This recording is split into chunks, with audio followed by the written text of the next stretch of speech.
රාජපත් වෙනකොට ජාතික ගෝජනික කෘතිය සභාපති විශේෂයෙන් මේ මාධ්‍ය අමුව කැඳවන්න අපි තීරණය කළේ පසුගිය දවස්වල ඒ කියන්නේ මාර්තු මාසේ 15 වෙනිදා මේ රට පුරාම ජාතික මට්ටම් වශයෙන් වනසත්ත්ව සංගණනයක් සිද්ධ කරා. වනසත්ත්ව සංගණනයේ පළමු ප්‍රතිඵලය මේ වෙනකොට නිකුත් වෙලා තියෙනවා. ඉතින් විශේෂයෙන්ම අපි සඳහන් කරන්න ඕන මේ සත්ත්වගණනය පිළිබඳව අපි දිගින් දිගටම කිව්වා මේක ඇත්තටම අසාර්ථක වැඩක්. ඒ වගේම අර 15 දිනකින් සමන්විත කමිටුව මගින් කරපු ඒ වාර්තාව සහ ඒ පිළිබඳව අධ්‍යයනය අනුව රිලවුන්ට, වඳුරන්ට, දඬුලෙන්නන්ට සහ මොණරුන්ට කණ්ඩ වෙලා තියෙන්නේ අර 15 දෙනා නිකුත් කරපු වෙලාවට තමයි කියන එක තමයි. අපි මේ ප්‍රතිඵලය පිළිබඳව පොඩ්ඩක් අවධානයට යොමු කරමු. වනසත්ත්ව සංගණනය මිහින්තලේ ග්‍රාම සේවක වසම් 25ක් ඉලක්ක කරගෙන ප්‍රථම වනසත්ත්ව සංගණන ප්‍රතිඵලය තමයි මේ. අනුරාධපුර දිස්ත්‍රික්කයේ මිහින්තලේ ප්‍රාදේශීය ලේකම් කොට්ටාස බල ප්‍රදේශයේ ප්‍රතිඵලය රිලවා ඒ අනුව ප්‍රාදේශීය ලේකම් බල ප්‍රදේශයේ පුරාම 41586කුත් වඳුරා 19159කුත් දඬුලේනා 11531කුත් මොනරා 24522කුත් යනාදී වශයෙන් මුළු සමස්ත සත්ත්ව ගණනේ 4 දෙනාගේම එකතුව 96795යි. මේ අනුව අපේ රටේ ජීවත් වෙන ඒ කියන්නේ ප්‍රාදේශීය ලේකම් බල ප්‍රදේශයේ තුල ජීවත් වෙන පවුල් සංඛ්‍යාවට වඩා වැඩි සංඛ්‍යාවකින් වනසතුන් 4 දෙනා ජීවත් වන බව තමයි මින් පෙනී යන්නේ. ඒ අනුව අපිට සිද්ධ වෙනවා මේ සියලු මේ පවුල් සංඛ්‍යාවට එම මහින්තලේ බල ප්‍රදේශයේ අත්හැරලා දාලා වනසතුන්ටම බාර දීලා යන්න උදා වෙන තත්ත්වයක් තමයි තියෙන්නේ. මිහින්තලේ විදේශයෙන්ම මිහින්තලේ ප්‍රාදේශීය ලේකම් බල ප්‍රදේශයේ තුල විශේෂයෙන්ම ගෙවතු වල වතු වල කිසිම දෙයක් හදාගන්න පොල් ගහක් හෝ වෙන කිසිම පළතුරු වර්ගයක් අඩු ගානේ දෙහි ගෙඩියක්වත් දෙහි ගහක්වත් තියාගන්න බැරි තත්ත්වයක තමයි තියෙන්නේ. ඒ නිසා මේ සංගණනය පිළිබඳව අපිට බරපතල සැකයකුත් තියෙනවා. එක එක්කෙනා සමාජලාට පුරවරණ ඔහේ අර මේක විහිළුවක් විදිහට අරගෙන පුරවලා තියෙන අතර විහිළුවක් තමයි අපි කිව්වත් නොකියත.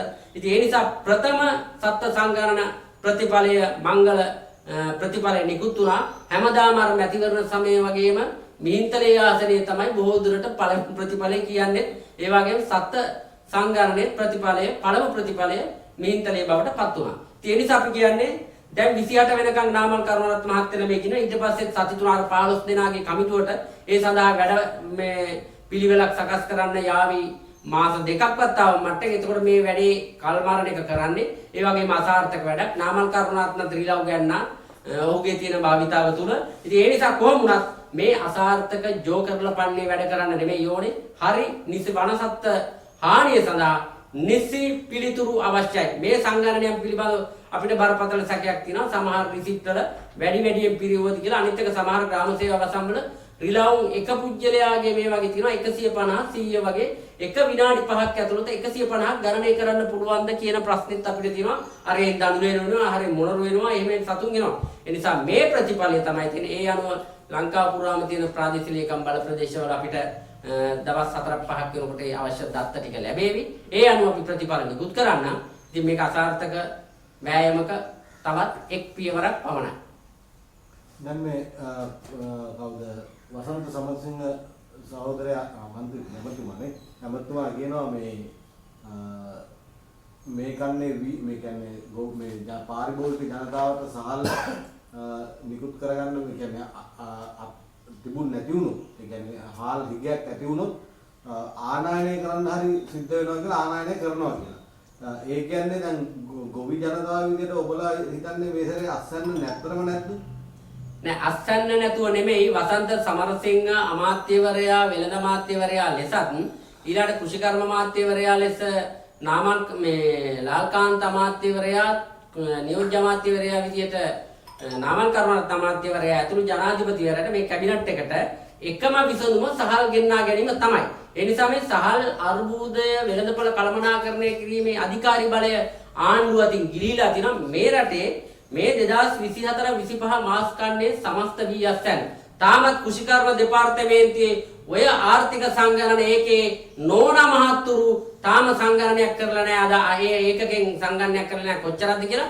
අපි කියන ඒවට ජාතික ගොවි ජන එකමුතිය නිකුත් කරන ප්‍රකාශ අනුව තමයි එතුමාලා කියන්නේ මෙච්චරයි ප්‍රමාණය කියලා. අපි මීට මාස 3කට පෙර ආතුව ජාතික ගොවි ජන එකමුතුව මගින් ප්‍රකාශ කරා මේ පාර අස්වැන්න 120කින් අඩු වෙනවා. ඒ අනුව අස්වැන්න මේ මාස 2024-25 මාස කන්නේ වී අස්වැන්න වී මෙට්‍රික් ටොන් ලක්ෂ 24යි. එහෙම නැත්නම් වී මෙට්‍රික් ටොන් මිලියන 2.4යි කියලා අපි ප්‍රකාශයට පත් කරා. දැන් පුදුමයට අවසානවට ඇත්ත කතාවක් කියන්නේ කුෂිකර්ම දෙපාර්තමේන්තුවේ දත්ත මත තමයි රට පදනම් වෙන්නේ. හැබැයි කුෂිකර්ම දෙපාර්තමේන්තුව දැන් අපි කියන දත්ත මත පදනම් වෙලා තියෙනවා. හැබැයි ඒතර නිලධාරී ලොකු පිරිසක් ඉන්නවනේ සංගණනයේක.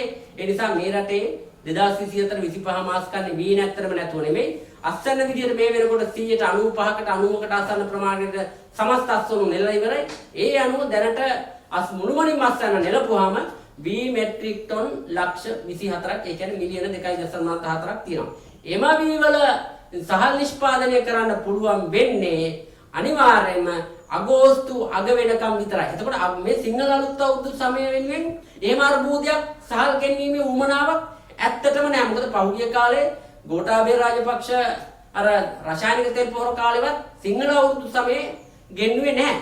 හැබැයි ගෙන්නුවේ බොහෝ දුරට සැප්තැම්බර් පහුවෙලා ඔක්තෝබර් නොවැම්බර් දෙසැම්බර් වගේ.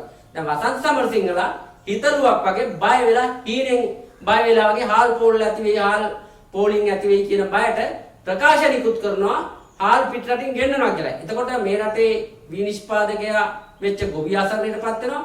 ඊළඟට කුඩා හා මධ්‍යම පරිමාණ මහා පරිමාණ සහල් කර්මාන්ත කරුවා පිළිබඳව වෙනම මේවාක් තියෙන්නේ. අපිට සහල් කර්මාන්ත කරුවන් පිළිබඳව විවිධ ප්‍රශ්න තියෙන්න පුළුවන්. හැබැයි මේ රටේ ව්‍යවසායිකයෝ විදිහට සහල් කර්මාන්ත කරන යෙදෙන සියලු දෙනා වෙනුවෙන් සුළු වේවා මධ්‍යම වේවා මහා පරිමාණ වේවා කර්මාන්ත කරුවා වෙනුවෙන් මේ රටේ සහල් ආහාර සුරක්ෂිතතාවය රැක ගැනීම වෙනුවෙන් ආණ්ඩුවට කෝකටත් අයිනේ වගේ හාල් පිට රටින් ගෙන්නනවා කියලා ප්‍රකාශ නිකුත් කරන පොරොටොක්ස් දෙන එක නෙමෙයි කරන්න ඕනේ. මෙන්න මේ වෙළඳපොළ කළමනාකරණය කිරීමේ අධිකාරී බලය හදාගෙන ඒ සඳහා අපි යෝජනාවල් ඉදිරිපත් කරා. හැබැයි අපි කියන්නේ මේ තියෙන අර්බුදයත් එක්ක වී අලෙවි මණ්ඩලය අසමත් වුණා. වී මිලදී ගන්න අපේක්ෂිත වී ප්‍රමාණය ගන්න අපොහසත් වුණා.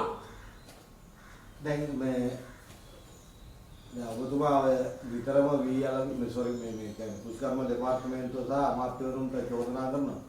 දැන් ඔබ CID එකට කැඳවුවා නේද ඔය සම්බන්ධව මේ අපි දන්න විදිහට මේ CID එකට පැමිණිල්ලකුත් තියනවානේ දැන් ඔය කෑ ගහන්නේ තවත් මට ඒකට කොහින්ද hina වෙන්නේ කියලා හිතා ගන්න බෑ. පැමිණිල්ල දාලා තියෙන්නේ කවුද අර කුෂිකර්ම අමාත්‍යාංශයේ මාධ්‍ය ඒකකේ මේ ජොගියෙක් තමයි දාලා තියෙන්නේ. ඒ මොනවත් දාන්නේ මොනවාද යන්නේ කොහෙද මල්ලේ පොල් වගේ තමයි දාලා තියෙන්නේ. ඉතින් ඒක සමාජලට ඔය ඇමතිවරුන්ට යන්න බැරි හින්දා ඇමතිවරුන්ගේ අනුදැනුම මත වෙච්ච දෙයක්. මොකද මට ඉස්සරින් දවසේ කතා කරා එක්තරා මේ මාලිමාවට සම්බන්ධ කුෂිකර්ම අමාත්‍යාංශයේ ඉන්න බාහිර කෙනෙක් කතා කරලා මේ යම් ඇහුවා මේකට විවේචනය කරන්න එපා මෙන්න මෙහෙමයි ඔයාලත් පෞද්ගලික කාලේ JPI නේද විවේචනය මම කිව්වා නෑ මල්ලි සාධනීය විවේචනයක් අපි කරනවා වැරද්දට වැරද්ද කියනවා ඒ නිසා මේ විවේචනය කරන්න එපා කිව්වා ඊට පස්සේ පහුවදා තමයි CIDට ගිහිල්ලා තියෙන්නේ හැබැයි ඒවා හතර බීරි කතා දාලා තියෙන්නේ මොකද්ද පැමිණිල්ල මේ රජයේ කුෂිකර්ම අමාත්‍යාංශයේ වැඩපිළිවෙල විවේචනය කිරීම සහ කඩාකප්පල් කිරීම මං අහන්නේ කුෂිකර්ම අමාත්‍යාංශයේ මේ රටේ කුෂිකර්ම අමාත්‍ය නම් වන්න තියෙන වැඩපිළිවෙල මොකද්ද? වැඩපිළිවෙලක් තිබ්බද? නැහැ. ඊළඟ තමයි දෙවිනියට දාලා තිබුණා ඇමතිවරුන්ගේ හිතාමතාම ඇමතිවරුන්ගේ චරිත ඝාතනයට හානි වන පරිදි දේශසහගත ලෙස මාධ්‍ය සාකච්ඡා තියෙනවා. ඔන්න දෙක. දැන් ඇමතිවරුන්ගේ චරිත ඝාතනය කරන්න ඕන අපිද? ඇමතිවරුන්ගේ විවේචකයෝ අපිද?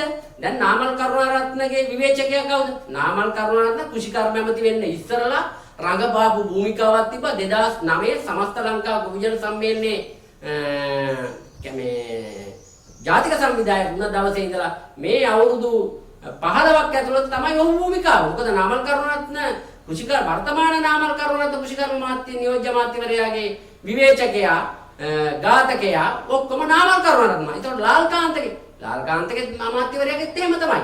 අමාත්‍යවරයාට එන්නේ ඉස්සලා මේ රටේ ගමක් ගානේ වේදික නගරයක් ගානේ ලංකාව පුරාම ගිහිල්ලා ඔහු කරපු කතාව ලාල්කාන්ත සහෝදරයා කරපු කතාව තමයි ඔහු කරපු දේවල් තමයි මේ රටේ ඔහුගේ හොඳම විවේචකයා. ඒ වගේ තමයි ජනාධිපතිවරයාගේ හොඳම විවේචකයා කවුද? දේශපාලන ඝාතකයා කවුද? ජනාධිපති අනුර කුමාර දිසානායක ජනාධිපතිවරයා වෙන්න ඉස්සරලා ඔහු මේ අස්සක් මුල්ලක් නෑර ගිහිල්ලා විසඳුම කුමක්ද කියන යෝජනාවලිය අරගෙන ඔය කිව්වනේ සහල් ගෙන්න නම් මොකටයි මක්කටයි ආණ්ඩුවක්. ඊළඟට වෙළඳපොලේ සහල් මිල තීරණය කරන්න නම් මොකටද ජනාධිපතිවරයෙක්. එහෙම ප්‍රකාශ නිකුත් කරන්න. එතකොට ආණ්ඩුවේ තව කර්මාන්ත ඇමතිවරයා ඉන්නවා සුනිල් අඳුන්නේති. ඔහුගේ විවේචකයත් අර ඇමති වෙන්න ඉස්සෙල්ලා හිටපු කෙනාම තමයි. නිසා අපි නෙමෙයි විවේචකයෝ. අපි විවේචනය කරනවා තමයි. ඒක මේ හිරගෙවල් 1000ක දැම්මන් නතර කරන්න බෑ. ඒ නිසා අපිට කිසිදු දේශපාලන පක්ෂයක කොන්ත්‍රාත් එකක් ඉටු කරනවා යටි අරමුණක් ඇති කරනවා කියලා අපිට චෝදනා කරන්න බෑ කිසිවෙකුට. හැබැයි අපි කියන්නේ එහෙම කරලා අපි විවේචනය මේවා බීලු වැඩ. ඒ නිසා CID දාව පැමිණිල්ල තරංගම් පොලිසියට දුන්නා. ඉතින් ඊටමත් මම කට උත්තරේ දුන්නා. පමණයි. ඉතින් මම නැවතත් කියන්නේ මේ ආණ්ඩුවේ අසාර්ථකත්වය වහගන්න.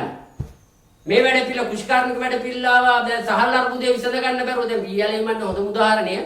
බීයාලේ මණ්ඩලේ අපේක්ෂිත කීයද ආණ්ඩුව බීමිලදී ගන්න හිතුවේ.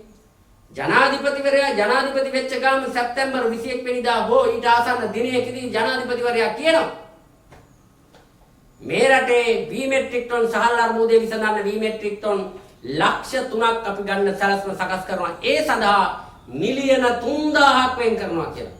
කියන්නේ ඒ දවස්වල. ඊට පස්සේ මොකද කරේ? මහමැතිවරණ සමයේ ආණ්ඩුව ගත්තට පස්සේ මිලියන 500යි වෙන් කරේ. මිලියන 500න් ගන්න පුළුවන් කොච්චර ප්‍රමාණයද?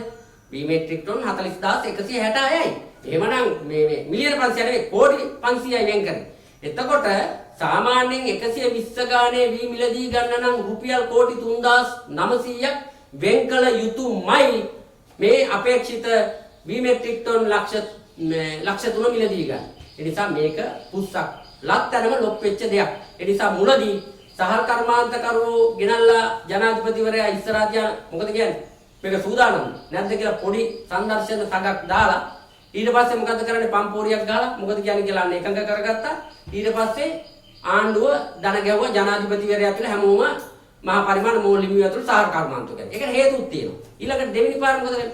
දැන් මේ සිංහල ඊට පස්සේ දැම්ම ආණ්ඩුවේ සහතික මිලක්. ඒක සාධාරණ සහතික මිලක් නෙමෙයි. ඊට පස්සේ කොන්දේසි දැම්මා. බීඑල්ఏ මණ්ඩලයේ බීමේදී ගන්න බැරි වුණා.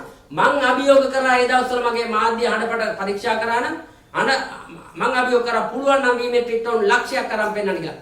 දැන් ලංකාවේම අසෝනෙලා ඉවරයි 95%. එතකොට පොළොන්නරුව දිස්ත්‍රික්කයේ තමයි. එතකොට වැඩිපුරම ඔය සමස්ත ලංකා ගොවිජන සම්මේලනයේ ලේකම්වරයා ඉන්නේ. නියෝජ්‍ය අමාත්‍ය ටීවී සරත් මහත්තයා. එතකොට දැන් ඔය මැදිරිගිරිය ප්‍රදේශයේ ඉන්න ඔය පොළොන්නරුව දිස්ත්‍රික්කයෙන් අඩු ගානේ වී මෙට්‍රික් टन වී මෙට්‍රික් टन 30000ක්වත් දෙන්නකො නෑ. දීලා නෑ. පොඩි ප්‍රමාණයක් දීලා තියෙන. ඒකට වීඑල්ఏ මුළු සමස්ත මේ වෙනකොට අපිට දැනගන්න තියෙන වාර්තා අනුව වීඑල්ఏ මණ්ඩලයේ මී මිලදී අරන් තියෙන්නේ සමස්ත විදියට ප්‍රමාණය වී මෙට්‍රික් टन 60ක් වගේ ප්‍රමාණයක්. ඒ කියන්නේ වී කිලෝ 60000ක් වගේ ප්‍රමාණයක් තමයි අරන් තියෙන්නේ. ඒත් වී කිලෝ දැන් මොකද මෙයාලා කරන්නේ?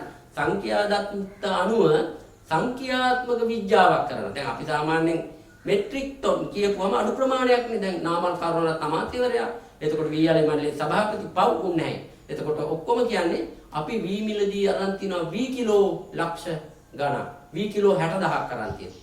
හැබැයි ඔක කියන්නකෝ මෙට්‍රික් टन වලින් සාමාන්‍යයෙන් ගණනය කරන්නේ මහා පරිමාණ නිසා වී මෙට්‍රික් टन වලින්. එහෙම කරේ නැහැ. එතකොට වී මෙට්‍රික් टन 60ක් ගන්න නම් මොකටද වීඑල්ఏ මණ්ඩලය? මොකටද නඩත්තු වලට නඩත්තු කරලා ඔක්කොම කරලා කරන්නේ?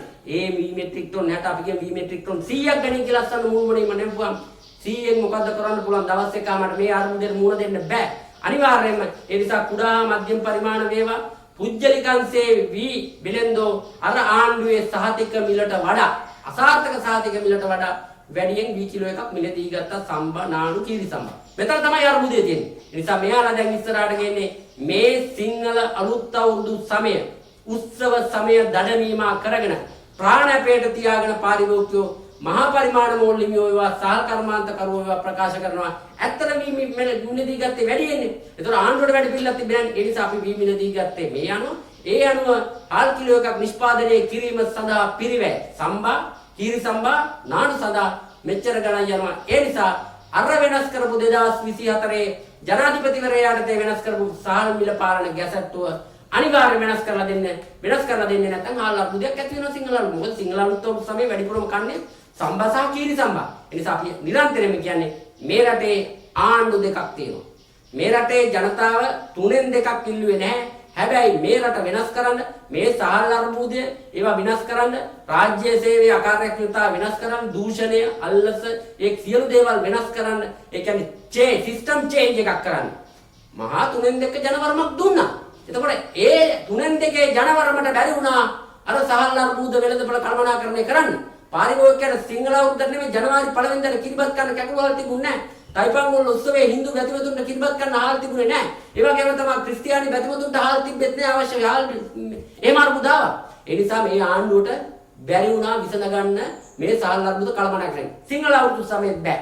ඒ නිසා අනිවාර්යයෙන්ම කරන්න ඕනේ අපි කිව්වා වැට් එකක් ගහලා තියෙන සහල් කර්මාන්ත කරපුවා ශේෂ්ත්‍රය සඳහා. අන්න ඒවත් අඩු කරලා පාරිභෝගිකයන් කරන්න ඕනේ සහල් නිෂ්පාදන ක්‍රියාවලියේදී යන නිෂ්පාදන පිරිවැය අඩු කරන්න පුළුවන් අර බදු අනවශ්‍ය බදු IMF එක අනුව ගහලා තියෙන බදු වෙනස් කරන්න මේ ආණ්ඩුව අයවැය කතාවක් ගෙනාවා. ඒ අයවැය හැදිය කවුද? හැදුවේ IMF එක. IMF එකේ උපදෙස් මත. ඒකනේ මේක ඉතාමත් හොඳයි IMF එක. ඒ නිසා ණය අරන් තියෙන ප්‍රමාණය ඒව ගත්තාම ඒ නිසා මේ ආණ්ඩුවට මේ සහල් අර්බුද විසඳන්න බෑ. අපි මේක කියන්නේ දේශසහගතව නෙමෙයි ආණ්ඩුව හැසිරෙන විදියට අර හානා හීය පානා අඩ හැරෙන් දැනේ. මේ ආණ්ඩුවේ ක්‍රියාකාරීත්වය තමයි ඔය වසන්ත සමරසිංහලා නාමල් කරුණාරත්නලා ලාල්කාන්තලා ජනාධිපතිතුමා මේ සමස්ත ආණ්ඩුවම මාලිම ආණ්ඩුවම සමග ඉන්න සියලු ජනතාවටම මේ අර්බුදය විසඳන්න බෑ. ඒ නිසා මේක ඇත්තටම මේ විසඳන්න පුළුවන් කමක් නැහැ කියන එක තමයි අපි කියන්නේ.